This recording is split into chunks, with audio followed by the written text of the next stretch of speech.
Nakakahiya. Ay, wala. Ako ba ang pinag-uusapan nyo? Hindi naman po.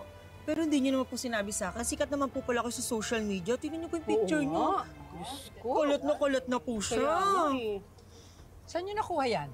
Bakit ka nagagalit sa amin? Nakita lang naman namin yan. Eh, paano hindi ako magagalit sa inyo? Eh, wala kayong ginawa kung hindi makipag-chismis. Chismis kayo ng mga buhay ng ibang tao. Teka, Tita Lea mo ba yung nakikipag-away? Opo, Nay, siya nga. Anong nangyayari doon? Kaya wala na kayong inintindi kung hindi makipagkwento ng mga buhay ng mga tao.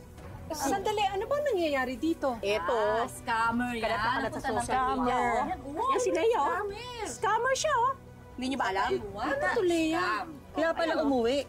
Totoo ba yan? Na marami kang na-scam sa Taiwan? Ayan, ang mukha mo. Teka, kaya ka ba umuwi sa Pilipinas para magtago? Tignan mo, hindi makasagot to. Tapos ikaw pa may gana mang away. Tara na nga. Tara na nga, mas Scammer! Tama na! Si Lea, scammer! Scammer na! Tama na! Scammer! Si Lea! Ano, Lea? Ano na, magsabi ka nga ng totoo? Para naman matulungan ka namin. Oo na. Picture ko nga yun. Huwag kayo mag-alala, makakabawi rin ako.